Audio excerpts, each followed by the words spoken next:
Bom, vamos falar um pouquinho mais a respeito da questão ambiental. Entidades ambientais prometem entrar com mandado de segurança para garantir a distribuição de sacolas plásticas pelos supermercados de São Paulo.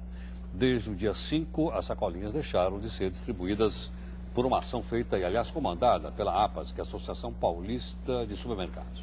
Bom, as entidades argumentam que, de acordo com o Código de Defesa do Consumidor, a distribuição das sacolas é um direito do consumidor e um dever dos supermercadistas.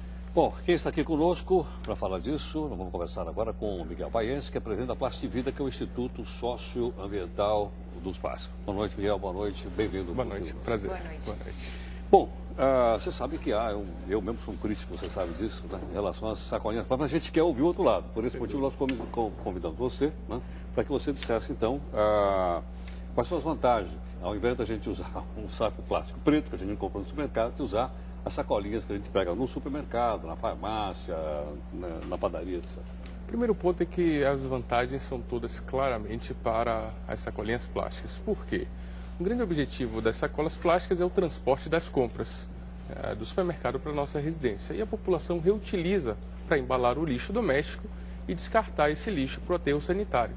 Ao eliminá-las, a população que não tem a possibilidade de comprar os sacos de lixo vai ter que, não tem como descartar esse lixo, e aquela população que pode comprar o saco de lixo, que é feito da mesma matéria-prima das sacolinhas, que a aplicação é a mesma da sacolinha quando eu reutilizo ela, que é colocar o lixo, e o destino é o mesmo que é o aterro sanitário, termina não oferecendo qualquer vantagem ambiental à sociedade e ao mesmo ao meio ambiente. Só vantagens econômicas, naturalmente, a quem vende os sacos de lixo e prejuízo a quem terá que comprar o saco de lixo agora por não ter mais acesso às sacolinhas. Miguel, eu estava lendo aqui num site de notícias que diz que não existe uma lei contra a distribuição das sacolinhas plásticas. De fato, não há lei, é um acordo que estava sendo questionado? Não existe lei. Aliás, existem municípios do estado de São Paulo que tentaram fazer leis. Prefeitos de fato sancionaram leis, mas o Tribunal de Justiça do Estado de São Paulo decidiu, em alguns casos até por unanimidade e no mérito, derrubar tais leis.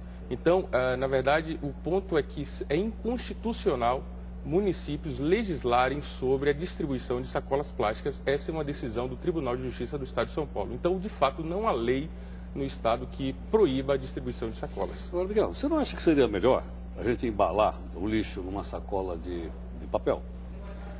Porque a sacola plástica, você sabe bem, a gente fecha e aquilo não vai entrar mais em contato com a natureza, senão daqui 20 ou 30 anos.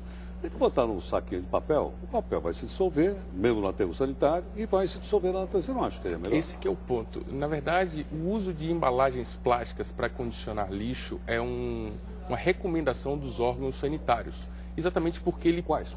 Por exemplo, as secretarias de meio ambiente dos municípios, por exemplo, no caso de Bauru, ela estabelece dentro do regulamento sanitário daquele município que você tem que embalar o lixo doméstico em sacos plásticos, especifica tamanhos e tipos, porque ela termina, como ele é impermeável, ele termina isolando o lixo do meio ambiente. Então, é uma vantagem que outras embalagens, por exemplo, o papel não oferece. E tem um outro aspecto... bom que o lixo pudesse se desfazer no meio ambiente? Se houvesse, que é o aspecto que eu ia falar, se houvesse no Brasil usinas de compostagem, onde o resíduo que é biodegradável, por exemplo, pudesse ser compostado com controle industrial para reduzir as emissões de CO2 e metano, seria bastante interessante. Mas essa realidade não é brasileira. Isso não existe no Brasil.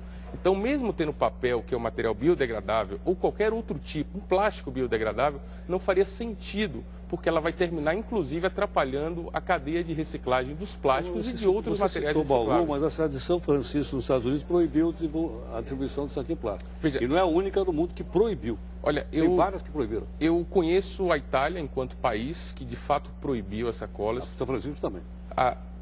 Realmente não tenho conhecimento, mas o fato é que a gente ouve muitas pessoas falando que diversas cidades proibiram, isso não é fato.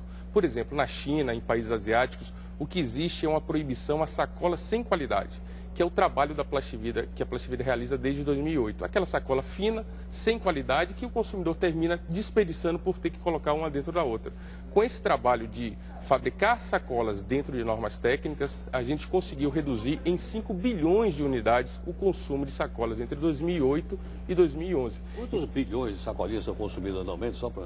No início de 2008 eram 17,9 bilhões de unidades. Quase 18 bilhões. Exatamente, bilhões, exatamente, Bilhões. exatamente. E através desse trabalho de consumo consciente, chegamos a 2011 com 12 bilhões de unidades. Portanto, a conscientização para o acesso às sacolas de forma do consumo sustentável é que é o caminho para a solução do problema. E não simplesmente banir o produto como a proposta da APAS, nesse caso aqui específico de São Paulo. Por exemplo, no estado do Rio Grande do Sul, o que acontece? Lá há uma lei estadual que obriga supermercados a distribuírem sacolas de qualidade. Com isso, você conscientiza o caixa empacotador a orientar o consumidor. Olha, essa sacola suporta 6 quilos, você não precisa pôr uma dentro da outra. E aí você estabelece a educação ambiental pelo consumo consciente.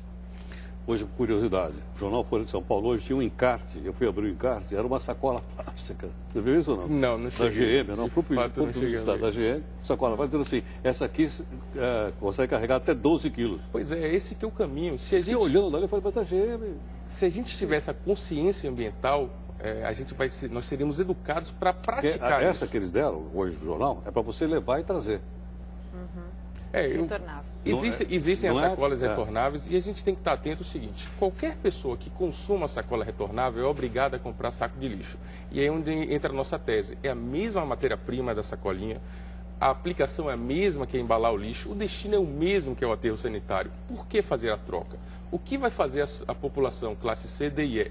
E é por isso que, por exemplo, órgãos sanitários em diversos municípios do estado têm se manifestado contrário à medida por essa situação. A qualidade do descarte do lixo termina prejudicando o meio ambiente, gerando vetores de ratos e baratas por falta de uma embalagem plástica que é interessante e preserva o meio ambiente no descarte do lixo. Tá certo. Miguel Baense. Miguel, muito obrigado pela gentileza, pela participação conosco aqui. Né? Obrigado, é um prazer, sempre à pudesse ouvir, disposição. então, os argumentos da Plastivida e acho que a indústria do plástico também. Legal, isso aí. É isso. Muito obrigado. Boa Obrigado, noite. é um prazer. Obrigada, boa noite.